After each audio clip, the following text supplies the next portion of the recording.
नमस्कार, आप देख रहे हैं बिग न्यूज बिग शो। मैं हूं आपके साथ मुकेश राजपूत। आज हम इस शो में बात करेंगे नूंह में ब्रिज मंडल की यात्रा के दौरान हुई हिंसा की। इस हिंसा ने पूरे हरियाणा को झकझोर कर रख दिया था। नूंह हिंसा में गिरफ्तारियों का दौर लगातार जारी है और अब इस केस में हम कहें कि सबसे बड़ी गिरफ्तारी हुई है। पुलिस ने नूंह हिंसा में फिरोजपुर झिरका के कांग्रेस विधायक मामन खान को गिरफ्तार कर लिया है। बिग न्यूज बिग शो में आज हम बात करेंगे मामन खान की गिरफ्तारी आखिर किस आधार पर हुई। ये भी जानने की कोशिश करेंगे कि उन पर आरोप क्या हैं और इन आरोपों को लेकर पुलिस के पास सबूत क्या हैं। हम ये भी दिखाएंगे कि नूंह हिंसा पर मामन खान पर शक की सुई आखिर गई क्यों। बिग न्यूज बिग शो में इन तमाम पहलुओं पर हम चर्चा भी करेंगे, लेकिन सबसे पहले आपको दिखाते हैं सबसे बड़ी गिरफ्तारी पर हमारी ये बिग न्यूज बिग शो की सबसे special report.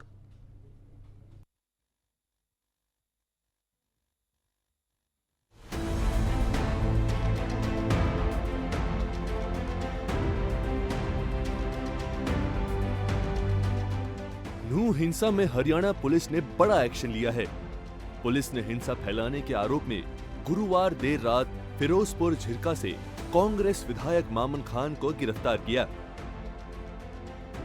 Firozpur Jhirka DSP Satish Kumar ने गिरफ्तारी की पुष्टि की। मामन खान पर नूंह हिंसा में हाथ होने का आरोप है। गृह मंत्री अनिल विज ने भी आरोप लगाए हैं। अनिल विज भी बयान दे चुके हैं कि 28, 29 और 30 जुलाई को मामन खान जिन जगहों पर गए थे वहां हिंसा हुई थी। अब चलिए आपको ये भी बताते हैं कि मामन खान कौन है। मामन खान कांग्रेस विधायक हैं। मामन खान फिरोजपुर झिरका सीट से विधायक हैं। 2019 में बीजेपी के नसीम अहमद को हराकर विधायक बने। मामन खान मेवात जिले के गांव भादस से हैं। फिरोजपुर झिरका विधायक मामन खान की गिरफ्तारी के बाद एसपी नरेंद्र सिंह ने पत्रकार वार्ता की और बताया कि ब्रज मंडल शोभा यात्रा के दौरान जब हिंसा हुई थी तो मामन खान उस जगह से कुछ दूर पर मौजूद थे और अपने समर्थकों के संपर्क में था। इसके अलावा नूंह हिंसा का बॉर्डर पार से भी संबंध है, क्योंकि यूट्यूब चैनल के माध्यम से वीडियो डाली गई थी। वहीं डीसी ने कहा कि इस पूरे मामले को देखते हुए जिला में धारा 144 लगा दी गई है और इंटरनेट सेवाएं भी बंद कर दी गई हैं। जैसे कि हमें आशंका है कि कहीं ना कहीं किसी तरह की कोई अप्रिय घटना ना हो, इसीलिए ध्यान में रखते हमने धारा 144 कल से लगा दी और ये अभी टिल फर्दर ऑर्डर्स तक रहेगी। साथ ही साथ हमने इंटरनेट बैन करने के लिए भी ऑर्डर्स करवाए हैं और इसमें 2 दिन तक इंटरनेट बैन रहेगा, 15 और 16 तारीख तक। और हम चाह रहे हैं कि लोगों से भी हमने अपील की है कि क्योंकि आज जुम्मा है, जुम्मे की जो नमाज है वो आप घर से ही अदा करें। जैसे ही हमें लगता है कि जो स्थिति वापस नॉर्मल की तरफ आएगी, हम वापस ये चीज़ अपने नॉर्मल व्यवस्था में आ जाएगी। देखिए, आज जो विधायक मामन खान जी की इसमें गिरफ्तारी हुई है, जो नूंह वायलेंस की अब तक जांच चल रही थी, इसमें करीब 330 लोग गिरफ्तार हो चुके हैं और इसमें 3-4 जगह मुख्य तौर से वायलेंस हुई थी। तो जो नगीना के बड़कली चौक पे जो वायलेंस हुई थी उसमें कुछ लोगों की पूछताछ में टेक्निकल साक्ष्यों के आधार पर अब तक की जो इन्वेस्टिगेशन हुई है उसमें विधायक का नाम आया था। तो इनको आज नियमानुसार गिरफ्तार किया गया है और आगे की इन्वेस्टिगेशन इनको अदालत से रिमांड पर लेकर की जाएगी। किस धाराओं में सर मुकदमा? देखिए, इनके ऊपर जो नगीना के बड़गली चौक पर आगजनी और तोड़फोड़ हुई थी उसमें लोगों को उकसाने का और वायलेंस को इंसाइट करने के आरोप हैं। पुलिस ने पूछताछ के लिए मामन खान को 2 बार नोटिस जारी कर बुलाया था, पर वो जांच में शामिल नहीं हुए। मामन खान ने पंजाब व हरियाणा हाई कोर्ट में याचिका दायर कर हिंसा मामले की निष्पक्ष जांच और सुरक्षा सुनिश्चित करने की मांग की थी। इसके बाद अगली सुनवाई के लिए 19 अक्टूबर को तारीख तय की गई थी। सूर्य समाचार के लिए नूंह से अनिल मोहनिया की रिपोर्ट।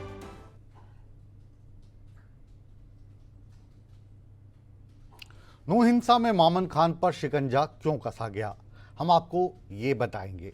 दरअसल मामन खान ने दावा किया है कि जिस दिन हिंसा हुई वो नूंह में उस दिन मौजूद ही नहीं थे, लेकिन पुलिस कह रही है कि उनकी मौजूदगी के हमें सबूत मिले हैं जो ये साबित करते हैं कि मामन खान दंगे वाले दिन नूंह में मौजूद थे। इतना ही नहीं, मामन खान कि जो सुरक्षा कर्मियों के बयान सामने आए हैं वो उनके दावे के खिलाफ जाते हैं। पूरा क्या माजरा है इस रिपोर्ट के जरिए समझने की कोशिश करते हैं।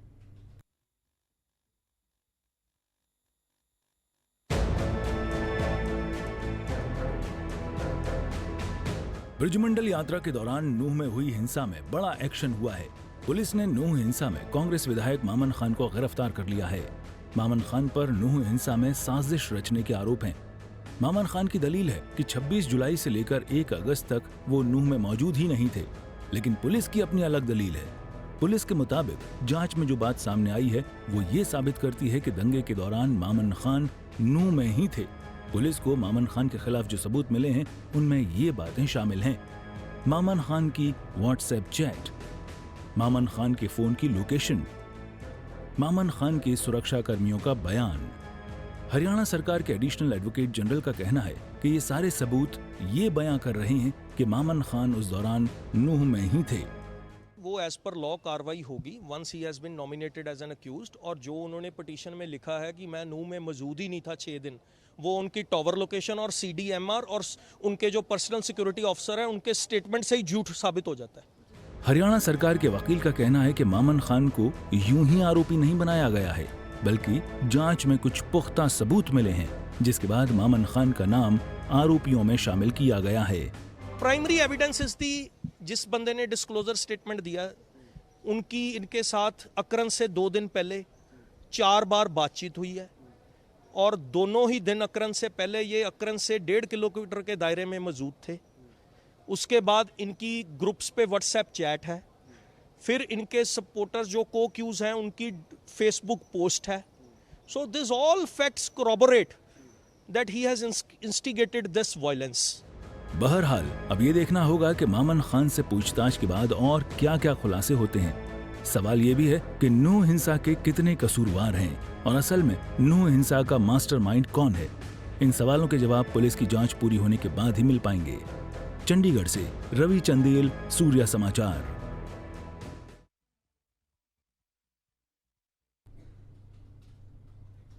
अब आप लोगों के जहन में ये सवालात उठ रहे होंगे कि नूह हिंसा में मामन खान पर शक कैसे हुआ, उसका नाम कैसे सामने आया। हमारी ये रिपोर्ट उन सारे सवालात का जवाब देगी। दरअसल 6 महीने पहले हरियाणा विधानसभा में राजस्थान के जुनैद नासिर हत्याकांड पर हंगामा हुआ था। तब मामन खान ने कहा था कि अगर इस बार मोनू मानेसर मेवात आया तो उसको प्याज की तरह फोड़ देंगे। इस साल फरवरी के दौरान ये जो मामला है पूरा हरियाणा की विधानसभा में गूंजा था। हालांकि विधानसभा स्पीकर ने बाद में इसको कार्रवाई से डिलीट भी करवा दिया था, ये भी हम बताना चाहेंगे।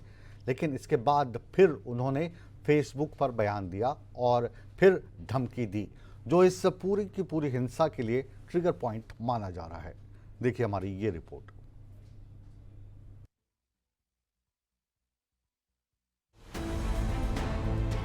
ये मेवात गया, इसकी प्यासी ना फोड़ी तो मेवात की हमसे कौन कहेगा। इसने बहुत आतंक उठा लिया मेवात में, 3 लड़कों की हमारी जान ले ली। नूह हिंसा में फिरोजपुर झिरका से कांग्रेस विधायक मामन खान को पुलिस ने राजस्थान से गिरफ्तार कर लिया है।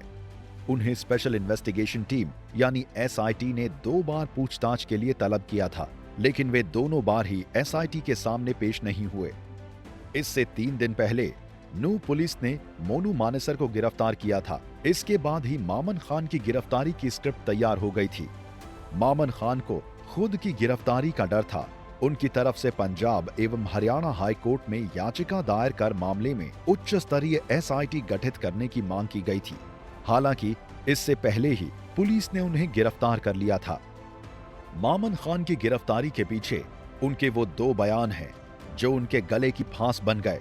पहला बयान उन्होंने हरियाणा विधानसभा में मोनू मानेसर को लेकर दिया था, जबकि दूसरा बयान नूह हिंसा से ठीक पहले उन्होंने फेसबुक पर पोस्ट कर दिया था। मामन खान फिरोजपुर झिरका से कांग्रेस के विधायक हैं। 6 महीने पहले हरियाणा विधानसभा में राजस्थान के जुनैद नासिर हत्याकांड पर हंगामा हुआ था। तब मामन खान ने कहा था कि अब की बार मोनू मानेसर मेवात आया तो उसको प्याज की तरह फोड़ देंगे। इसी साल फरवरी में मामन खान ने हरियाणा विधानसभा में मोनू मानेसर को दोबारा मेवात आने की चुनौती दी थी। उन्होंने कहा था कि वो उसको सबक सिखाएंगे। तो इन्होंने वहां अश्लील हरकत की, वहां लोगों ने विरोध किया तो लोगों के ऊपर पुलिस ने विभिन्न धारा 307, 379 बी के अंदर दिया। और जब गांव वालों ने दरखास्त दी, उन गुंडा जो गौरक्षा के नाम पे गुंडागर्दी कर रहे उनके खिलाफ कुछ नहीं किया। हद तो तब हो गई 28/1/2023 को वारिस सनोक फौज मोहम्मद गांव हुसैनपुर नहू का रहने वाला भिवाड़ी गया जो गाड़ी का काम करता है, उसको मोनू मानेसर टीम ने सुबह 4:56 पे उठाया, खोरी तावड़ू के पास रखा, 2.5 घंटे पीटा, वहां 2 बार पीसीआर गई, वहां पुलिस वाले गए, किसी ने नहीं बचाया।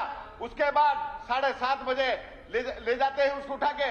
वीडियो उसकी है, मैं आपको दूंगा, जिसमें वो भीख मांगता मुझको छोड़ दो, और बाद में 2 घंटे बाद उसको एक्सीडेंट में दिखा देते कि एक्सीडेंट में मौत हुई है। जब उनके पास ये लड़का था तो एक्सीडेंट कहां हो गया? मैं सरकार से मांग करता हूं एक कमेटी बना के उनके खिलाफ 302 के तहत केस दर्ज किया जाए और उनको कड़ी से कड़ी सजा दिया जाए। ये मोनू मानेसर दिखाता है, कहीं अमित शाह के साथ फोटो खिंचवा रहा है, कहीं अरुण जेटली के साथ फोटो खिंचवा रहा है। क्या डराना चाहता है ये मेवातियों को कि मैं इतना बड़ा आदमी हूं? अब के मंत्री याद रखना, ये मेवात गए, इसकी प्यास ही ना फोड़ी तो मेवात भी हमसे कौन कहेगा? इसने बहुत आतंक उठा लिया मेवात में, 3 लड़कों की हमारी जान ले ली। नूह हिंसा के बाद मामन खान का ये वीडियो तेजी से सोशल मीडिया पर वायरल हो गया था। कई संगठनों ने मामन खान पर हिंसा भड़काने का आरोप लगाया। वहीं ब्रिजमंडल यात्रा से 2 दिन पहले मोनू मानेसर ने एक वीडियो जारी कर कहा था कि वो यात्रा में शामिल होने के लिए टीम के साथ नूह आएगा। इसके जवाब में मामन खान ने फेसबुक पर लिखा था, किसी भी साथी को चिंता करने की जरूरत नहीं है। मैंने विधानसभा में आपकी लड़ाई लड़ी थी, मेवात में भी आपकी लड़ाई मैं ही लड़ूंगा। कुल मिलाकर मामन खान के यही 2 बयान हैं, जो अब उनके गले की फांस बन चुका है। हालांकि मामन खान का ये कहना है कि उन्हें इस मामले में फंसाया जा रहा है, जबकि हिंसा भड़काने के दिन वो नूह में थे भी नहीं। खैर, जांच के बाद पूरे मामले में दूध का दूध और पानी का पानी हो जाएगा और ये भी पता चल जाएगा कि नूह हिंसा के लिए असल जिम्मेदार कौन है। सूर्या समाचार के लिए नूह से अनिल मोहनिया की रिपोर्ट। तो इन 3 रिपोर्ट के जरिए हमने समझने की, आपको समझाने की कोशिश की कि आखिर पूरा माजरा क्या है, और इस विषय पर हम अब तफसील से चर्चा भी करेंगे। सबसे पहले हमारे साथ मौजूद हैं कैप्टन अजय यादव साहब। कांग्रेस के बहुत बड़े नेता हैं, मंत्री रह चुके हैं, कैबिनेट मिनिस्टर रह चुके हैं। बहुत बहुत स्वागत है कैप्टन साहब आपका सूर्य समाचार पर। ये जो पूरा माजरा चल रहा है, इसको लेकर आप क्या कहेंगे, क्या टिप्पणी है आपकी? नहीं, इसमें तो कानून अपना काम करेगा। जो इसमें ना तो आप कुछ कर सकते हैं ना मैं कुछ कर सकता हूँ। जुडिशरी जो है सबजुडिस केस हो गया है। अब न्यायालय इसका फैसला करेगा कौन दोषी नहीं है। आप जो ये बयान है, आज बहुत नपातुला सा बयान दे रहे हैं। लगातार कांग्रेस पे ये भारतीय जनता पार्टी आरोप लगा रही है कि नूह में जो हिंसा हुई उसका कारण कांग्रेस थी। कांग्रेस के मामन खान ने इस पूरी की पूरी हिंसा को ट्रिगर करने का काम किया, जिसके कारण ये हिंसा हुई। वहीं पर कांग्रेस भाजपा को दोषी ठहराती है। तो थोड़ा, क्योंकि ये आपका एरिया है, आप अच्छे से इसको समझते हैं, नूह का एरिया, तो क्या कहेंगे आप? नहीं, भाजपा का तो ये षड्यंत्र था। इन्होंने जो है पिछली बार जब ये यात्रा निकली थी, पिछली बार जो पिछले 4 साल से चल रही है, पिछली बार 2000 इन्होंने कर्मचारी जो पुलिस के अधिकारी लगाए थे उसकी सुरक्षा के लिए। और इस बार जो है जब यात्रा निकल रही थी और जब इनको मालूम था कि भी इस प्रकार के आपस में जो वार्तालाप हो रही है सोशल मीडिया पे, टेंशन है, इन लोगों ने जो है एसपी को मना कर दिया कि आपको अतिरिक्त फोर्स नहीं देंगे। वहाँ पर पैरामिलिट्री फोर्सेस वगैरह अगर ये लगाते हैं, तो मान लेते हैं कैप्टन अजय यादव साहब कि ये भाजपा का षड्यंत्र था। तो जो भी आपने मामन खान को सुना विधानसभा में जो बयान दे रहे थे या फेसबुक पे लिख रहे थे, तो उसमें क्या वो मंत्र उच्चारण कर रहे थे या नमाज अदा कर रहे थे? अगर वो भड़का नहीं रहे थे तो क्या था वो? बात सुनिए, मामन जो बात विधानसभा की बात पहले की है, वो करीबन 2 महीने पहले की बात है जी। ये जो यात्रा है तो 2 महीने बाद निकली है। और वहां पर जो है यात्रा जब निकल रही थी तो इन्होंने वहां पर जो है एडमिनिस्ट्रेशन का फेलियर है, इन्होंने वहां पर जो है फोर्स नहीं लगाई। अरे जानबूझ नहीं लगाई क्योंकि चाहते थे कि हिंदू मुस्लिम दंगे हो, पोलराइजेशन हो, और जिसकी वजह से बगैर काम किए हुए ना कॉलेज बनाओ, ना आप यूनिवर्सिटी बनाओ, ना आप मेडिकल कॉलेज बनाओ, ना आप विकास करो, केवल मुद्दा कोई इनके पास था नहीं, एक मुद्दा हिंदू मुसलमान का मिल गया इनको। मान लिया ना, मैं तो भारतीय जनता पार्टी का पक्ष ले ही नहीं रहा हूं। मैं तो आपसे ये सवाल पूछ रहा हूं, फिर जो मामन खान के जो बयानात आए थे, जिस तरीके से वो विधानसभा में बयान दे रहे थे कि प्याज की तरह फोड़ दूंगा, उसके बाद फिर फेसबुक पे उन्होंने पोस्ट डाली, तो ये जो बयानात हैं क्या ये भजन की श्रेणी में आते हैं, या वो नमाज अदा करने की श्रेणी में आते हैं, या भाईचारा को बढ़ावा देने की श्रेणी में आते हैं? ये मैं आपसे जानना चाह रहा हूँ। तो मैंने जो आप बात कह रहे हो फेसबुक पे वो देखी है, उसमें क्या लिखा है, उसमें क्या लिखा है, जांच होगी, दूध का दूध पानी का पानी हो जाएगा। एक बार आप बने रहिए हमारे साथ, एक बार फिर से अगर आप अभी उन बयानात को नहीं सुन पाए हैं तो मैं एक बार फिर से अपने प्रोड्यूसर साहब से गुजारिश करूंगा, क्योंकि कैप्टन साहब अभी जुड़े हैं, एक बार फिर से वो रिपोर्ट चलाइए जिसमें जो बयानात हैं खान साहब के वो ये भी सुन सकें, उसके बाद इस चर्चा को आगे बढ़ाते हैं। ये मेवात गया, इसकी प्यासी ना फोड़ी तो मेवात की हमसे कौन कहेगा। इसने बहुत आतंक उठा लिया मेवात में, 3 लड़कों की हमारी जान ले ली। नूह हिंसा में फिरोजपुर झिरका से कांग्रेस विधायक मामन खान को पुलिस ने राजस्थान से गिरफ्तार कर लिया है। उन्हें स्पेशल इन्वेस्टिगेशन टीम यानी एसआईटी ने 2 बार पूछताछ के लिए तलब किया था, लेकिन वे दोनों बार ही एसआईटी के सामने पेश नहीं हुए। इससे 3 दिन पहले नूह पुलिस ने मोनू मानेसर को गिरफ्तार किया था। इसके बाद ही मामन खान की गिरफ्तारी की स्क्रिप्ट तैयार हो गई थी। मामन खान को खुद की गिरफ्तारी का डर था। उनकी तरफ से पंजाब एवं हरियाणा हाई कोर्ट में याचिका दायर कर मामले में उच्च स्तरीय एसआईटी गठित करने की मांग की गई थी। हालांकि इससे पहले ही पुलिस ने उन्हें गिरफ्तार कर लिया था। मामन खान की गिरफ्तारी के पीछे उनके वो 2 बयान हैं जो उनके गले की फांस बन गए। पहला बयान उन्होंने हरियाणा विधानसभा में मोनू मानेसर को लेकर दिया था, जबकि दूसरा बयान नूह हिंसा से ठीक पहले उन्होंने फेसबुक पर पोस्ट कर दिया था। मामन खान फिरोजपुर झिरका से कांग्रेस के विधायक हैं। 6 महीने पहले हरियाणा विधानसभा में राजस्थान के जुनैद नासिर हत्याकांड पर हंगामा हुआ था। तब मामन खान ने कहा था कि अब की बार मोनू मानेसर मेवात आया तो उसको प्याज की तरह फोड़ देंगे। इसी साल फरवरी में मामन खान ने हरियाणा विधानसभा में मोनू मानेसर को दोबारा मेवात आने की चुनौती दी थी। उन्होंने कहा था कि वो उसको सबक सिखाएंगे। तो इन्होंने वहां असलियत हरकत की, वहां लोगों ने विरोध किया तो लोगों के ऊपर पुलिस ने विभिन्न धारा 307, 379 बी के अंदर दिया। और जब गांव वालों ने दरखास्त दी, उन गुंडे जो गौरक्षा के नाम पे गुंडागर्दी कर रहे उनके खिलाफ कुछ नहीं किया। हद तो तब हो गई 28/1/2023 को वारिस सनोक फौज मोहम्मद गांव हुसैनपुर नहू का रहने वाला भिवाड़ी गया जो गाड़ी का काम करता है, उसको मोनू मानेसर टीम ने सुबह 4:56 पे उठाया, खोरी तावड़ू के पास रखा, 2.5 घंटे पीटा। वहां 2 बार पीसीआर गई, वहां पुलिस वाले गए, किसी ने नहीं बचाया। उसके बाद 7:30 बजे ले जाते हैं उसको उठा के। वीडियो उसकी है, मैं आपको दूंगा, जिसमें वो भीख मांगता मुझको छोड़ दो, और बाद में 2 घंटे बाद उसको एक्सीडेंट में दिखाते हैं कि एक्सीडेंट में मौत हुई है। जब उनके पास ये लड़का था तो एक्सीडेंट कहां हो गया? मैं सरकार से मांग करता हूं एक कमेटी बना के उनके खिलाफ 302 के तहत केस दर्ज किया जाए और उनको कड़ी से कड़ी सजा दिया जाए। ये मोनू मानेसर दिखाता है, कहीं अमित शाह के साथ फोटो खिंचवा रहा है, कहीं अरुण जेटली के साथ फोटो खिंचवा रहा है।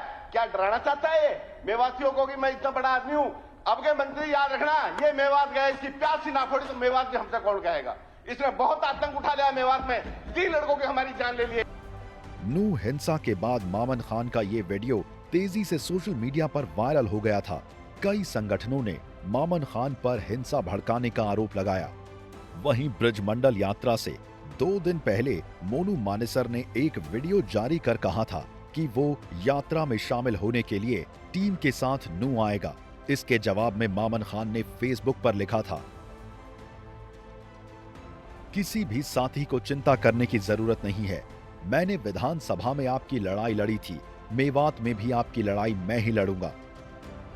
कुल मिलाकर मामन खान के यही दो बयान हैं जो अब उनके गले की फांस बन चुका है।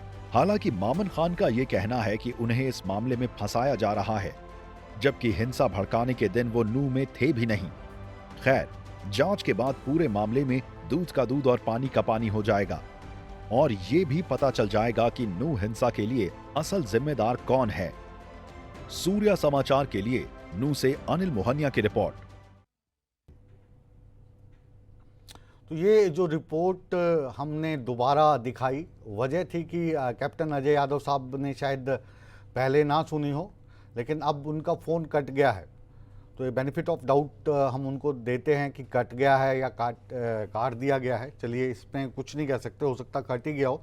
लेकिन भारतीय जनता पार्टी के प्रवक्ता इस वक्त वीरेंद्र चौहान हमारे साथ मौजूद हैं और कांग्रेस के प्रवक्ता केवल ढींगरा जी हमारे साथ मौजूद हैं।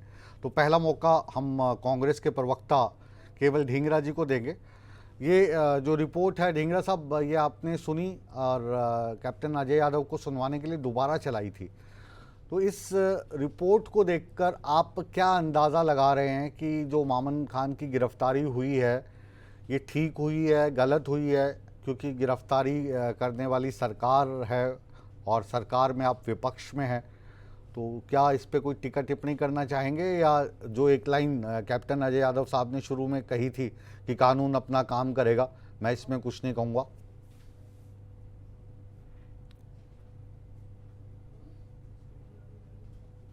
देखिए, मैं प्रवक्ता हूं, मैं आपको पूरी बात रखने की कोशिश करूंगा, जितनी मैं रख सकता हूं, जितनी मेरी काबिलियत है मैं रखने की कोशिश करता हूं। जी देखिए, जिस तरह से ये वाला मामला आया, मामन खान का मामला जो है, ये अब एसआईटी से बाहर निकल करके ये मामला अब कोर्ट में चला गया। तो हमें जो है कोर्ट पे तो पूरा विश्वास है और हमें पूरा भरोसा है कि कोर्ट जो है इस मामले में दूध का दूध और पानी का पानी करेगी। अब जहां तक इस मामले का सवाल है कि ये हुआ क्या था, यहाँ पे जो मामन खान जी की बात है वो थी फरवरी के अंदर, और जो विधानसभा के अंदर बात थी जो आपने दिखाया भी, और जो ये आप बात अभी चर्चा में है एसआईटी का विषय है या जो वो है जो अगस्त का विषय है। अब बात ये है, अब मामला ये है कि इसके अंदर जो मेन दोषी थे, जो जिन लोगों ने उस समय नल्लड़ मंदिर के अंदर जो यात्रा थी उसमें जो दंगा भड़का, उसके अंदर दो आदमियों के नाम जो है बहुत मुखर तौर पे आए। एक नाम था मोनू मनेसर और दूसरा नाम था बिट्टू बजरंगी।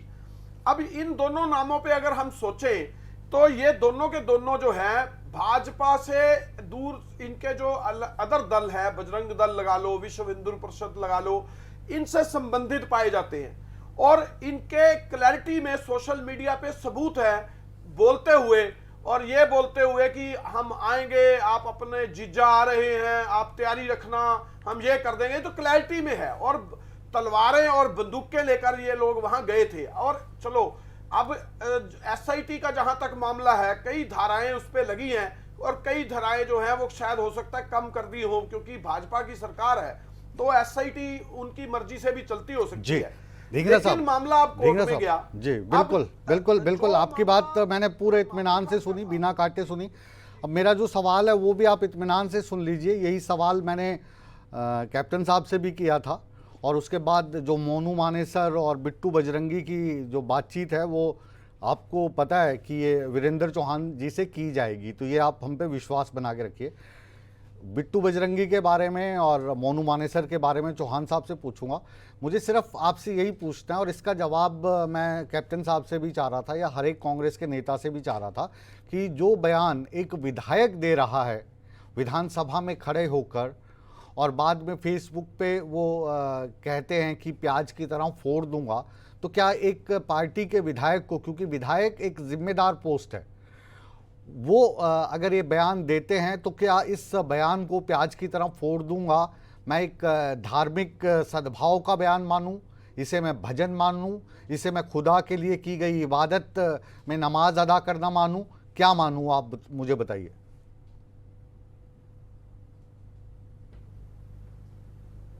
देखिए, ये जो सवाल है इसके ऊपर वैसे तो देखो मामन खान जवाब दे सकते हैं, लेकिन मैं भी देने की कोशिश करता हूं। इसमें सवाल ये था कि दो आदमियों की हत्या हुई थी, जो एक था नासिर, एक था जुनैद। उनकी लाश लोहारू के अंदर, भिवानी के अंदर जली हुई गाड़ी के अंदर पाई गई थी जी। और इस मामले की मामन खान अपनी बात विधानसभा के अंदर रख रहे थे कि जो गाड़ी के अंदर लाशें पाई गई जली हुई, उसके ऊपर हरियाणा की पुलिस ने कोई एफआईआर दर्ज नहीं की है, जबकि मर्डर की धारा पे एफआईआर दर्ज होनी चाहिए थी। वही बात मामन खान अभी जो विधानसभा में बात है वो बोल रहे थे, लेकिन उन्होंने ये बात अपने गुस्से में भाव प्रकट किया कि जिन लोगों ने उनको मारा है उन लोगों के नाम आ रहे हैं, जिसमें मोनू मनेसर का नाम है कि उसने राजस्थान से उसको अगवा किया और हरियाणा के अंदर जो उनकी लाशें गाड़ी के अंदर मिली और वो जली हुई पाई गई। तो किसने जलाया वो उसके ऊपर बात आ रही थी, क्योंकि हरियाणा जो राजस्थान पुलिस का पर्चा हुआ है वो 302 का वहां दर्ज हुआ है, किडनैपिंग का भी हुआ है, 302 का भी हुआ है। तो क्योंकि वो लोहारू के अंदर भिवानी में उनकी लाशें मिली, तो भिवानी हरियाणा पुलिस ने कोई पर्चा दर्ज नहीं किया। और आपको एक और बात बताता हूं, पिछले दिनों जब ये मामला चर्चा में आ रहा था, जब नल्लड़ मंदिर में ये वाला मामला हुआ, तो इसके बाद मुख्यमंत्री का बयान भी है और मुख्यमंत्री ने यह कहा था, आपने सबने देखा होगा, उस समय सब बयान चल रहे थे, उन्होंने भी ये कहा था कि हम इसकी पूरी इंक्वायरी करेंगे, पूरी तैयारी करेंगे, पूरा ये करेंगे। लेकिन उसके बाद जब राजस्थान से मुख्यमंत्री ने ट्वीट भी किया उस मामले पे कि आप लोग कार्रवाई कहां कर रहे हैं, कार्रवाई तो हो नहीं रही। और यह है कि जब हमने पुलिस भेजी थी मोनू मनेसर को गिरफ्तार करने के लिए, तो उस समय हरियाणा जो राजस्थान पुलिस है उन्हीं के ऊपर एफआईआर दर्ज कर दी गई थी। तो ये तो दोनों मुख्यमंत्रियों की चर्चा आपस में, उधर से ट्वीट आया था और इधर से मुख्यमंत्री ने कहा था हम गिरफ्तार करेंगे जी। तो आप ये समझ सकते हैं कि जो आपके सवालात हैं, जो आपके सवालात हैं, जो सरकार पे आपके जो आरोप हैं, इसका जवाब चौहान साहब से लेने की कोशिश करते हैं। चौहान साहब, इसमें कोई दो राय नहीं कि जो मामन खान है, उन्होंने जो विधानसभा में कहा, उन्होंने जो फेसबुक पे कहा, वो किसी भी तरीके से ठीक नहीं ठहराया जा सकता। लेकिन जो काम मोनू मानेसर कर रहा था, जो काम बिट्टू बजरंगी कर रहा था, उसको भी ठीक नहीं ठहराया जा सकता, क्योंकि दोनों ही तरफ से एक दूसरे को ललकारा जा रहा था, चैलेंज किया जा रहा था। अगर सरकार चाहती, पुलिस चाहती, एजेंसी चाहती, तो उनको पहले ही गिरफ्तार किया जा सकता था।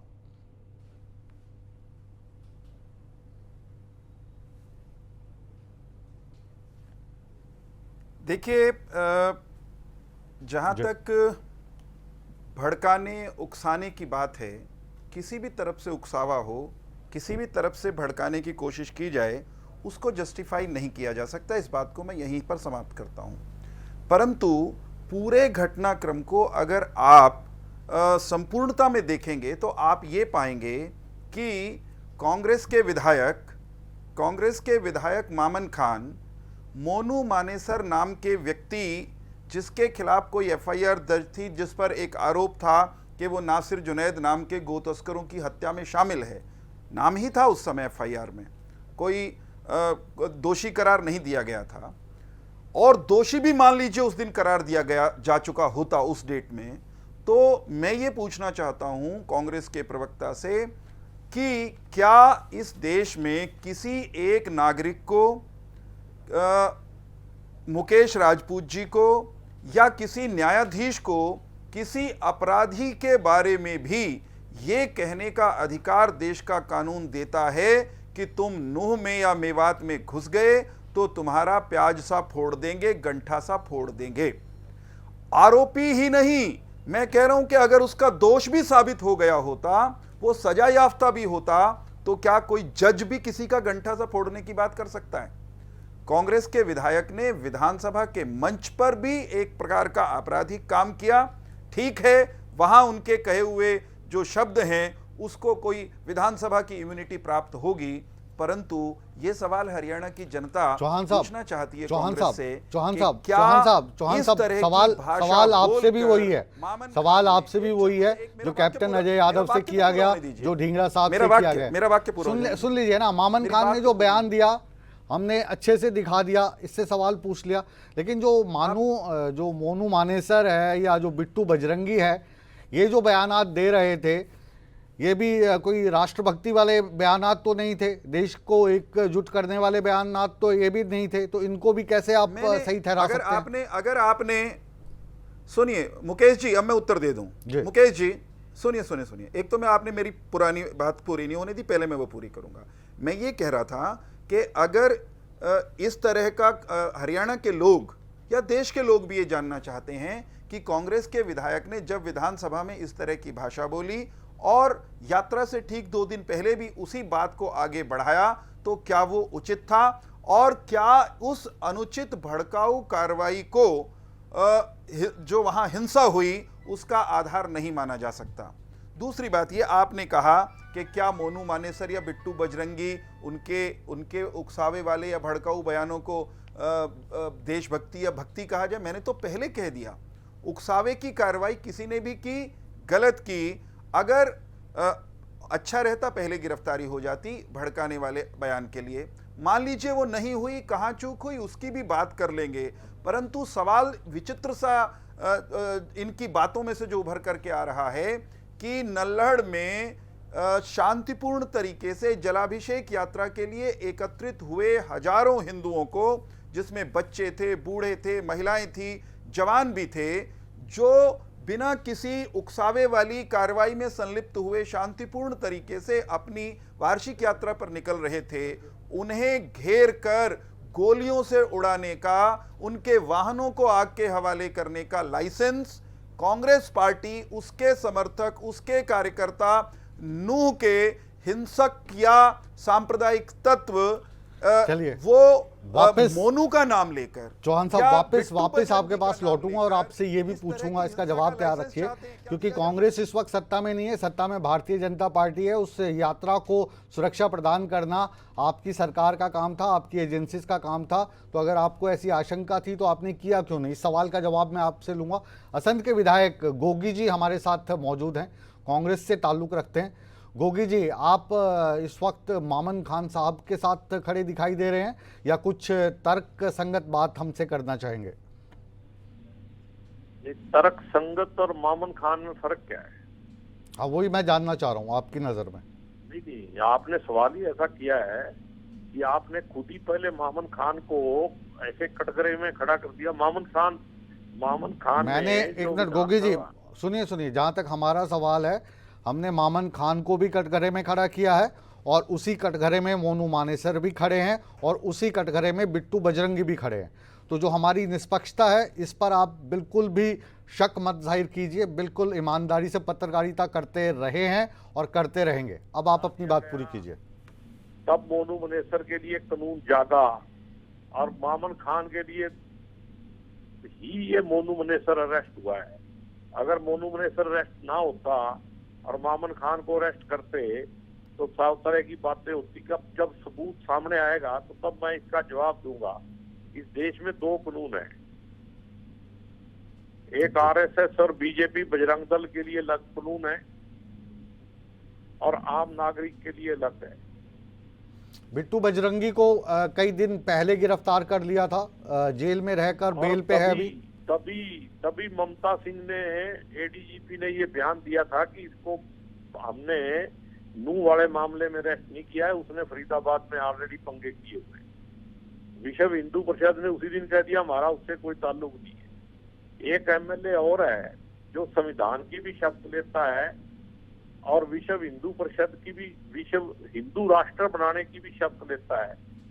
उसने संविधान का उल्लंघन किया, किसी ने आवाज उठाई? आज भी वो एमएलए है और सदन में बैठता है। मैंने सदन में भी ये बात उठाई थी कि इस आदमी को, अम्बाला का एमएलए है, उस सिटी का। किसकी बात कर रहे हैं आप? अम्बाला में तो 2 है। असीम गोयल एमएलए है, बाकी तो होम मिनिस्टर है। अच्छा, तो आप असीम गोयल जी की बात कर रहे हैं या अनिल विज साहब की बात कर रहा हूँ कि उसने संविधान की शपथ भी ले रखी है। हाँ। और हिंदू राष्ट्र की शपथ भी ले रखी है। क्या उसके लिए कोई अलग कानून है?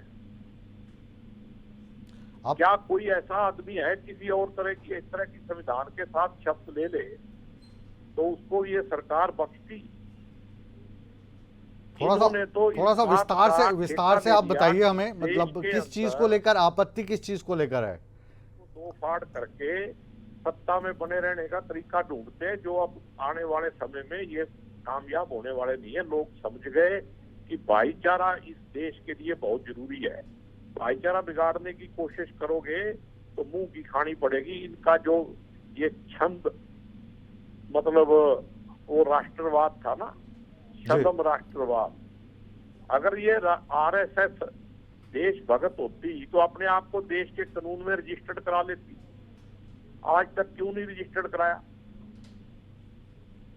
ऐसी भी बहुत सारी एजेंसियां हैं जिनके ऊपर देशद्रोही होने का इल्जाम है, लेकिन वो रजिस्टर्ड है, फिर भी देश के कानून को तो मानती हैं। गोगी जी, ना चाहते हुए भी बीच में आपको रोक रहा हूं, क्योंकि अब जो ये आज की हमारी चर्चा है इसका फोकस आप जानिए। अब बहुत ही फोकस नेता हैं, स्पेशली मैंने कहा कि आपसे बात करके बहुत मज़ा आता है, उनसे फ़ोन लगाइए। आज की जो हमारी चर्चा का विषय है वो नूह की हिंसा है। नूह की हिंसा में हम 3 लोगों को मुख्य आरोपी मान रहे हैं, जिसमें एक बिट्टू बजरंगी है, जिसमें एक मोनू मानेसर है और जिसमें एक मामन खान है। मामन खान क्योंकि विधायक हैं, कांग्रेस के हैं, तो खाली इसीलिए उनका पक्ष ले लिया जाए। तो अगर आप ऐसा करेंगे तो फिर मेरा निष्पक्षता से विश्वास ही उठ जाएगा। मैंने तो उनके बारे में कहा ही कुछ नहीं। तो कहो ना, उन्हीं के लिए तो बुलाया आपको। मैं उनके बारे में तब कहूँ ना जब उन पे कानून लागू होता हो। कितने दिन हो गए नासिर जुनैद को मरे हुए? कहाँ थी हरियाणा सरकार? अब नासिर जुनैद का जो फैसला है वो मामन खान, गोगी या मुकेश राजपूत तो करेंगे नहीं। मोनू मानेसर को गिरफ्तार किया, भले ही जिस मर्जी केस में किया है, नूह हिंसा वाले में नहीं किया या राजस्थान वाले में नहीं किया, लेकिन अभी ट्रांजिट रिमांड पे दे दिया ना राजस्थान में, तो उसका फैसला तो कोर्ट करेगी। मैं और आप थोड़ी ना कर सकते हैं, ना मुख्यमंत्री खट्टर साहब कर सकते हैं। वो तो राजस्थान में केस दर्ज है, उसका फैसला कोर्ट वहाँ पे करेगी। हाँ, इस तर्क पे मैं आपके साथ खड़ा हो सकता हूँ कि आप एफआईआर की मांग कर रहे थे हरियाणा में, वो वहाँ पे नहीं हुई, तो उस पर आप सवाल उठा सकते हो, लेकिन फैसला तो अदालत करती है ना सर। आप सारे फैसले तो आप ही कर रहे हो, मेरी बात ही नहीं सुन रहे हो। मैं आपकी बात बहुत विस्तार से सुन रहा हूं, आप लेकिन मुझे क्यों भटका रहे हैं? 4 महीने से ये हरियाणा सरकार कहाँ थी? मोनू मानेसर तो यही वीडियो डाल रहा था, वो इन्हीं का मेहमान था यहीं पे।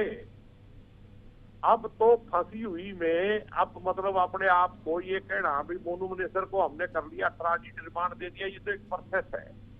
वो तो जब पकड़ना था तो देना ही था। जब राजस्थान पुलिस यहाँ आई तो क्या हालात हुए? मतलब तो मौका देख के अब तो राजस्थान पुलिस ले गई उसको।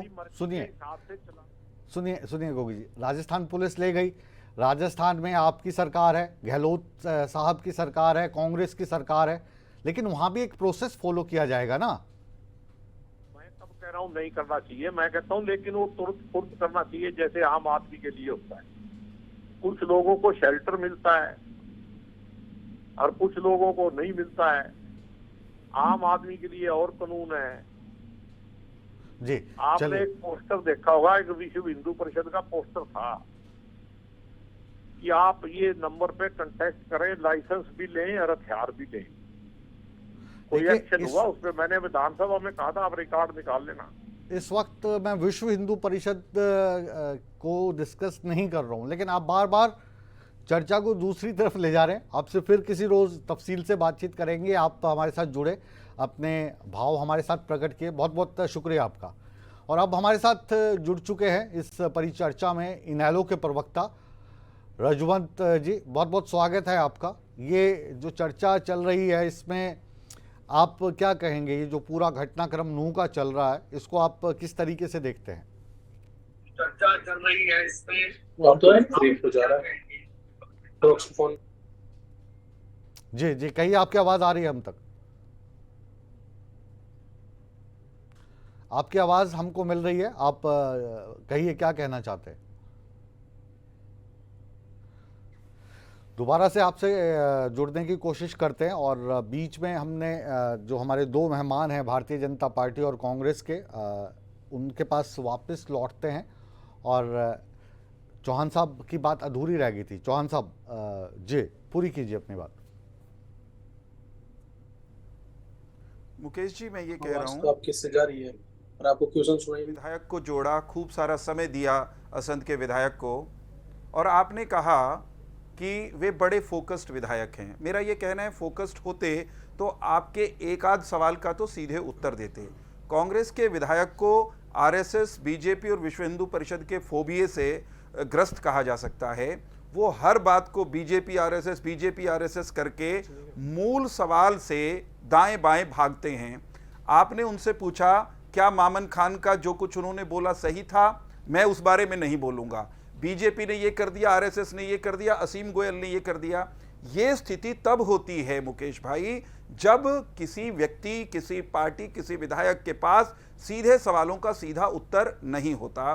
कांग्रेस से हम ये पूछ रहे हैं कि कांग्रेस इतनी सांप्रदायिक और मुस्लिम तुष्टीकरण में अंधी कैसे हो सकती है कि जब हिंसा करने वाले अंधे को भी दिखाई दे रहे हैं कि वे वहां के बहुसंख्यक मुस्लिम समुदाय के लोग हैं। उन्होंने निहत्थे लोगों पर गोलियां चलाई, निहत्थे लोगों की गाड़ियां जलाई और कई हजार लोगों को बंधक बनाकर रखा। उसके बावजूद 3 कांग्रेस के नेताओं को आपने जोड़ा इस डिबेट में, तीनों में से किसी आप चिंता मत कीजिए, हम कोशिश ओपी धनखड़ साहब की भी कर रहे हैं, जो आपके राज्य के प्रदेश अध्यक्ष हैं।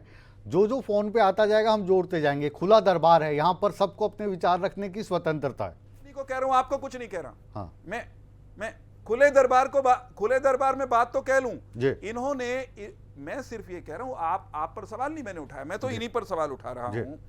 इन्होंने कहा सारा फोकस नासिर जुनैद पर ले जाते हैं। नासिर जुनैद कथित गो तस्कर थे, उनकी हत्या हुई, नहीं होनी चाहिए थी। जिसने हत्या की उनके खिलाफ मुकदमा दर्ज है। कहां दर्ज है? राजस्थान में दर्ज है। इन्वेस्टिगेशन कौन कर रहा है? राजस्थान की पुलिस कर रही है। राजस्थान के डीजीपी ने पिछले महीने प्रेस कॉन्फ्रेंस करके कहा कि वो मुख्य आरोपी नहीं है, सीधे तौर पर मोनू का कोई उसमें दोष नहीं है, लेकिन कुछ पड़ताल उनको करनी थी। तो भी राजस्थान पुलिस ने अगर उनका रिमांड मांगा, अदालत ने उनको दे दिया। गिरफ्तारी नहीं हुई, दोष राजस्थान पुलिस का था, गहलोत पुलिस का था, लेकिन ठीकरा फोड़ेंगे हरियाणा पर, मनोहर जी पर, हमारी सरकार पर। हिंसा करने वाले कांग्रेस समर्थक, कांग्रेस समर्थित, कांग्रेस के पालित लोग हैं वहां, उनके बारे में एक वाक्य नहीं बोलेंगे। लेकिन चलिए आपसे सीधा सवाल कहता हूं, क्योंकि आपके ही शब्दों को दोहराता हूं। आपने कहा जो कांग्रेस है ये तुष्टीकरण की राजनीति कर रही है, मुसलमान भाइयों के साथ खड़ी हो गई है।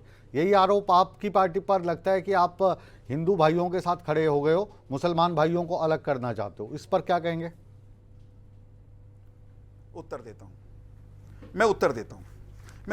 हूं। भारतीय जनता पार्टी एक तरफा कानून तोड़कर, न्याय छोड़कर किसी के साथ खड़ी नहीं होती, परंतु आप एक तरफा हो रहे हैं। हम अपने मित्रों को कह रहे हैं, भारतीय जनता पार्टी तो सबका साथ, सबका विकास, इसमें विश्वास रखती है, सबका विश्वास, सबके प्रयास में विश्वास रखती है। आप हमें यह बताइए कि क्या कभी किसी को इसलिए छोड़ दिया गया कि वो हिंदू था? क्या किसी को हमने इसलिए बचाया कि वो हिंदू था? लेकिन ये सरेआम कह रहे हैं कि मामन खान क्योंकि मुसलमान है, मामन खान क्योंकि कांग्रेसी है, मामन खान के विरुद्ध चाहे कुछ भी हो, उसकी गिरफ्तारी राजनीतिक कारणों से हुई।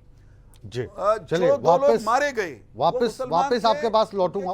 गो तस्करी के मुकदमे दर्ज हैं, लेकिन वापस आपके पास मूंद कर उनका बचाव कर रहे हैं आपके चैनल जी। पर। वापस आपके पास लौटूंगा। आरोप लगाया चौहान साहब ने कांग्रेस पर, ढींगरा साहब, कि आप तुष्टीकरण की राजनीति आप कर रहे हैं। आप मुस्लिम वोट बैंक को पक्का करने के चक्कर में मामन खान अगर कुछ गलत कहते हैं तो वो भी ठीक है। यही आरोप आप भी इन पर लगाते रहते हैं कि वोट पोलराइजेशन के लिए भारतीय जनता पार्टी ऐसा करती रहती है। तो क्या कहूँ कि ये जो राजनीतिक हमाम है, इसमें आप सभी पार्टियां नंगी हैं।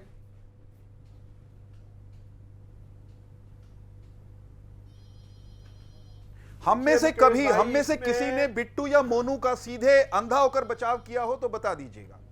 नहीं, आपके विधायकों के भी बयानात आए हैं। कल ही जो अपने पुराने मिनिस्टर थे मनीष ग्रोवर साहब, उन्होंने मोनू मानेसर के उसमें पक्ष में बयान दिया है। ये फिर अलग चर्चा हो जाएगी। ढींगरा साहब आप जवाब दीजिए। जी देखिए, किडनैपिंग हुई थी राजस्थान से। किडनैपिंग उसके आरोप है मोनू मनेसर पे कि उसने जो है किडनैपिंग करी और उसको हरियाणा के अंदर गाड़ी के अंदर लेके आया गया और दोनों आदमियों को जिंदा जला दिया गया। और वो भी हरियाणा के अंदर जब लाशें मिली तो हरियाणा पुलिस ने क्या किया? हरियाणा पुलिस ने, उसका काम था पुलिस का कोई या नहीं था? सवाल ये है, अगर हरियाणा में जली हुई, मैं ये जानना चाहता हूं कि नासिर जुनैद आज की चर्चा का विषय है, दर्ज हुई कोई? क्या नूह की हिंसा में नासिर जुनैद करना ठीक है? मैं ये जानना चाहता हूं। यहीं पर गड़बड़ है, आदमी है वो, घुमा फिरा कर बार बार नासिर जुनैद हो रही है। एक सेकंड, अरे नूह में कितने लोग मार दिए गए? नूह में कितने लोग मार दिए गए? नूह में कितने लोग मार दिए गए और कितनों को मारने की तैयारी थी? ये तो बताइए धिंगड़ा साहब। अगर पुलिस वहां नहीं होती तो न जाने कितनों को मारा जाता।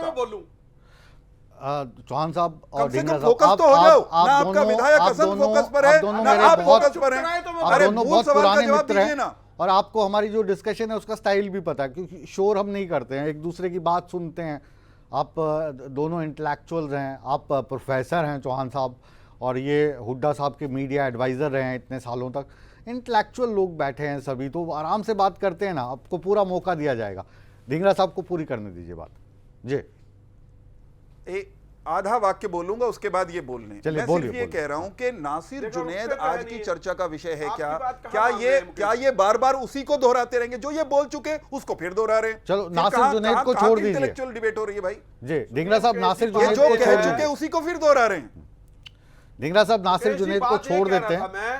नहीं, मैं यही, असल में मामन खान की बात हो रही है ना। हाँ, छोड़ दिया मैंने तो मामन खान की बात की है। मैंने कहा 2 लोगों की हत्या हुई थी जो मामन खान ने अपने विधानसभा के अंदर, जो आपने प्याज फोड़ने की बात करी, वो बात को ही तो मैं बता रहा हूं। मैंने ये मामला ये है तो मामन खान ने विधानसभा में की। आरोप है कि उन दोनों को मोनू मनेसर ने किडनैप किया राजस्थान से। हरियाणा पुलिस का फर्ज क्या बनता है? एफआईआर दर्ज करने का बनता है या नहीं बनता है? अगर दोनों की लाशें लोहारू की भिवानी के अंदर मिलती हैं तो उसमें हरियाणा पुलिस ने कोई एफआईआर ही नहीं कर रखी। ये देखिए ना पुलिस का रोल। और मैं आपको ये कहता हूं इसके साथ साथ कि मोनू मनेसर ने किस अधिकार से किडनैप किया? उसके पास किसने अथॉरिटी दी हुई है कि 2 आदमियों को किडनैप कर ले? वो नहीं, किडनैपिंग का लाइसेंस तो किसी को नहीं दिया हुआ है। लेकिन ये चौहान साहब कह रहे थे कि वहां के डीजीपी ने प्रेस कॉन्फ्रेंस करके कहा कि जो मोनू मनेसर है उसमें मुख्य आरोपी नहीं है, इसके बयानात लेने हैं। ये चौहान साहब कह रहे हैं, अगर आप इनसे सहमत हो। चौहान साहब यही बात है, सीधी कोई इन्वॉल्वमेंट नहीं है। तो इंडियन एक्सप्रेस ने रिपोर्ट किया है। आरोपी नहीं है तो उसके ऊपर एफआईआर दर्ज क्यों हुई है 302 के तहत? क्योंकि इसलिए हुई है कि उसने पहले किडनैपिंग की धारा लगी थी, उसके बाद वो 302 में तब्दील हो गई, क्योंकि उनकी जली हुई दोनों आदमियों की लाशें लोहारू के भिवानी में जली पाई गई। लेकिन कुल मिलाकर कांग्रेस, नासिर जुनैद इनके लिए चिंता का विषय है। नूह की हिंसा नहीं है, ये देख लिया आपने, घुमा फिरा कर वहीं। दोनों फिर अगर तराजू में तोलेंगे फिर दोनों तरफ से आवाज से नहीं आ रही है। आपको नासिर जुनैद नहीं चाहिए, उनको आरोप नहीं चाहिए। इनेलो के प्रवक्ता भी हमारे साथ जुड़े हैं, थोड़ा टेक्निकल ग्लिचेस आ रहे थे, तो गुजारिश करूंगा आप दोनों से कि इनको भी सुनते हैं। इनेलो का इस पूरे मसले को लेकर क्या टिप्पणी है? रजवंत जी कहिए आप। जी धन्यवाद मुकेश जी, आपका काफी देर में नंबर आया है। नंबर तो आपका शुरू से लगा रखा है, लेकिन कुछ टेक्निकल प्रॉब्लम आ रही है, तो हम तो चाह रहे थे आप शुरू से ही जुड़ते। खैर, अब जितना भी समय बचा कहिए, आप अपनी बात कहिए। जी मेहरबानी। देखिए मुकेश जी, जिस हिसाब से जो आज देश और प्रदेश का जो माहौल बना हुआ है, निश्चित तौर पर ये माहौल ऐसा नहीं होना चाहिए था। हमारी जिम्मेदारी ये है कि सबसे पहले हम हिंदू मुस्लिम ना बन के हम इंसान बनने का प्रयास करें। और हिंदू मुस्लिम बन गए, जैन बन गए, सिख बन गए, बौद्ध बन गए, लेकिन हम इंसान नहीं बन पाए। शायद ये उसी की वजह से ये जो हालात चल रहे हैं, एक दूसरे के प्रति जो नफरती भाषण दे रहे हैं, ये उसी का ही कहीं ना कहीं नतीजा है।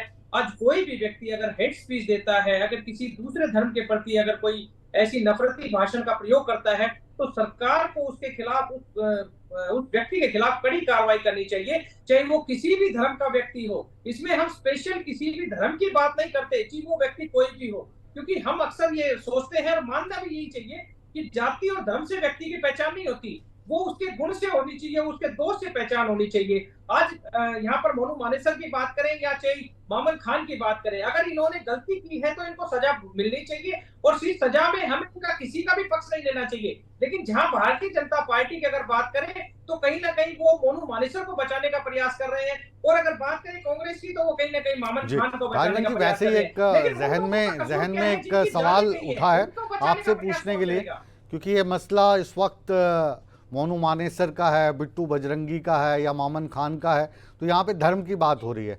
लेकिन जब राजनीति की बात आती है तो फिर जो पार्टियां हैं उसमें आपकी पार्टी भी शामिल है, तो अगर हिंदू मुसलमान ना मिलें तो फिर जाट अलग हो जाते हैं, राजपूत अलग हो जाते हैं, ब्राह्मण अलग हो जाते हैं। आपके बड़े बड़े नेता बयानात देते हैं कि पहले मैं जाट हूँ उसके बाद नेता हूँ, इस तरीके के बयानात आते हैं। तो क्या है ये, कहीं एक जुटता वाली चीज तो राजनीति में रही नहीं है। सोचते हैं हम अक्सर एक चीज मानते भी हैं और हमारे संविधान में भी लिखा है कि भारत ही एक ऐसा देश है जो धर्मनिरपेक्ष राज्य कहलाता है, और धर्मनिरपेक्ष के यही तो एक उसका एक अच्छा हमें देखने को मिलता है कि वहाँ पे हर धर्म के लोग रहते हैं। वहाँ पर अगर हमारे अलग यहाँ की जो भौगोलिक परिस्थिति है वो इस हिसाब की है कि कुछ ऐसे भी स्टेट्स हैं जहाँ पर सिख रहते हैं, कुछ ऐसा भी है जहाँ पे मुस्लिम बाहुल्य है, कहीं पर हिंदू बाहुल्य है, कहीं पर क्रिश्चियन बाहुल्य है। तो अलग अलग स्टेट्स की अलग अलग भाषाएं हैं, और उन भाषाओं की राजनीतिक दलों की अगर बात करें तो सभी दल अपने अपने हिसाब से काम करते हैं। किसी को हिंदू चाहिए, किसी को मुस्लिम चाहिए, लेकिन अगर ये हिंदू मुस्लिम की अगर बात छोड़कर अगर बात करें इंसानियत की, तो इंसानियत नहीं चाहिए। आज भारतीय जनता पार्टी की अगर बात करें तो जो लोग मरे हैं, मैं बिल्कुल मानता हूं कि नासिर जुनैद की भी बात करनी चाहिए, जो नूह हिंसा में मरे हैं बात उनकी भी करनी चाहिए, लेकिन बचाने का प्रयास किसी को नहीं करना चाहिए, क्योंकि दोषी किसी का भी नहीं है। और जाट की बात नहीं, इसलिए आपने जो बात कही है मैं उसका भी जवाब देना चाहूंगा कि चौधरी अभय सिंह चौटाला, कोई भी व्यक्ति, अगर मैं किसी जाति से संबंधित हूं तो मैं भी अपनी जाति का पक्ष लेने का प्रयास करता हूं। अगर चौधरी अभय सिंह चौटाला ने ये कहा कि मैं जाट हूं, जब जाटों का आंदोलन चल रहा था या किसानों का आंदोलन चल रहा था वो किसान बन जाते हैं, जाटों का आंदोलन चल रहे हैं तो वो जाट बन जाते हैं। अगर वही जाट अगर किसी कोई व्यापारी है तो वो व्यापारियों के आंदोलन में जाकर व्यापारी बन जाता है, कर्मचारियों के आंदोलन में जाकर वही व्यक्ति कर्मचारी बन जाता है। तो ये मैं यही चीज बताना चाह रहा था कि अलग अलग जगह पर हर व्यक्ति के उनका जो दायित्व है, जो जिम्मेदारी है वो बदलती रहती है, और इसी जिम्मेदारी का निर्वहन हम करने के लिए आगे आए हैं। लेकिन ये राजनीतिक जो भारतीय जनता पार्टी की अगर बात करते हैं तो उन्हें केवल व्यक्ति नहीं, उन्हें वोट नजर आती है, और उन्हें हिंदू मुस्लिम इसलिए करना पड़ता है।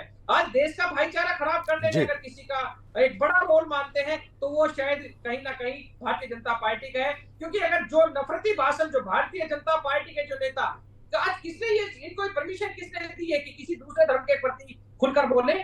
कोई हिंदू धर्म के आपके आरोपों का जवाब देने के लिए हमारे साथ कांग्रेस वाले भी हैं, हमारे साथ भाजपा वाले भी हैं, और आखिरी दौर है। ये जो आरोप लगाए हैं इनेलो ने भाजपा पर या कांग्रेस पर, तो शुरुआत तो पहले कांग्रेस से करता हूँ।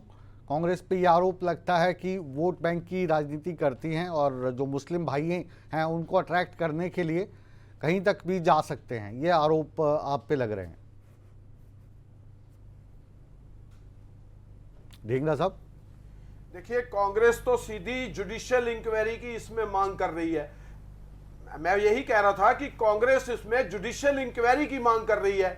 क्या भाजपा की सरकार ने जुडिशियल इंक्वायरी कराई इस मामले में सिटिंग जज से? नहीं करवाई, क्योंकि असल में भाजपा इस मामले को उलझा रही है, इस मामले को इधर से उधर करना चाहती है। मोनू मानेसर बजरंग दल विश्व हिंदू परिषद का आदमी बताया जाता है। इन लोगों के बीजेपी और संघ से जो है इन्होंने इतने अधिकार कैसे दे रखे हैं इन लोगों को कि ये जहां जहां बीजेपी की सरकारें हैं वहां वहां किसी को भी किडनैप कर लेते हैं, और किसी को भी जिंदा जला दिए जाते हैं, और किसी को भी मार दिया जाता है। देखो, ये बीजेपी ने किस तरह से अधिकार दे रखे हैं, ये सवाल है सबसे बड़ा। एक बार फिर से दोहरा रहा हूँ ढींगरा साहब, आपके लिए दोहरा रहा हूँ क्योंकि समय अब समाप्ति की ओर है। तो अब तो जो मोनू मानेसर है, जो आपके मुताबिक जुनैद हत्याकांड का आरोपी है, उसको राजस्थान पुलिस ले गई है, उस मसले को वहाँ पर ख़त्म करते हैं। राजस्थान में आपकी सरकार है, गहलोत साहब की सरकार है, तो कोर्ट में फैसला हो जाएगा उसको वो दोषी है या नहीं है, उसको ये कहने वाले हम कौन? मुकेश भाई जी हम बात रख रहे हैं मामन खान की। मामन खान का सवाल कहां से पैदा हुआ? विधानसभा के इलेक्शन, विधानसभा के जो वो था उसके अंदर जो बात रखी गई थी वहां से शुरू हुई। आपकी डिबेट का मुख्य मुद्दा ही यही है कि मामन खान को गिरफ्तार कर लिया गया। मैं उसी से शुरू कर रहा हूं, आगे आता हूं नू मामले पे भी। लेकिन पहले मामले पे तो यह आया कि फरवरी में जो घटना घटी थी उसके मामले में जब ये बात आई तो क्यों अधिकार दे रखे हैं, इसके बात के बारे में बीजेपी मौन क्यों है, बीजेपी चुप क्यों है? और ये दंगा बीजेपी ही भड़कवा रही है। चौहान साहब, का रोल फिर चौहान साहब मामले में भी आता है। और ढींगरा साहब के इन आरोपों पर, कांग्रेस के इन आरोपों पर आप क्या अपनी टिप्पणी देंगे? आखिरी टिप्पणी है।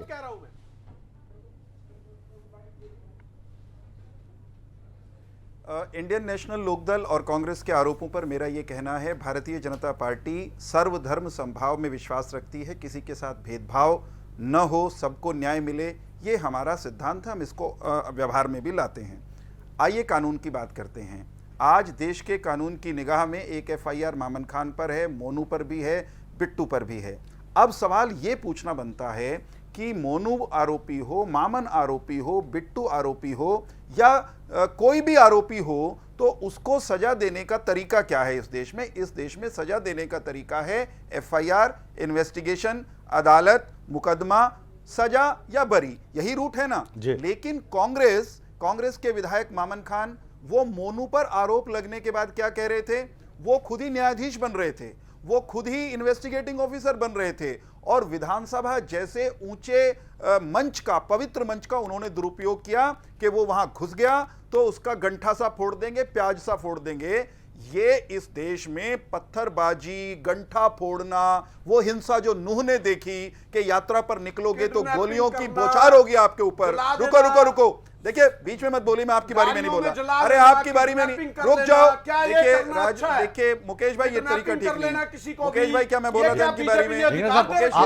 आखिरी कमेंट चल रहा है और मुझे लगता है कि थोड़ा अगर आज समय कम मिला है तो राजवंत भाई को कम मिला है, आप दोनों ये शिकायत भी नहीं कर सकते। मुकेश भाई 2 वाक्य कहने दीजिए, 2 वाक्य कहने दीजिए, इनको रोक दीजिए प्लीज। मैं इनकी बारी में नहीं बोला था, मैं सिर्फ ये कह रहा हूं कि जो हिंसा नूह में देखी। अरे चुप हो जाओ, बीच में बोलते हो बिना मतलब के। जिंदा जलाने का अधिकार है मुकेश, अगर ये डिबेट का तरीका, ये बनाना रिपब्लिक डिबेट अब अंतिम चरण में है। ढींगरा साहब, अंतिम चरण में डिबेट है। बहुत अच्छी बातचीत हुई है, अपनी बहुत तर्क के आधार पर बातचीत हुई है। सुन लेते हैं एक दूसरे को, सुन लेते हैं। मैं 5 मिनट समय बढ़ा दूंगा, सुन लेते हैं सर। क्या पानी का पानी हो करते हैं? मेरी बात तो पूरी करने दीजिए ना मुझे।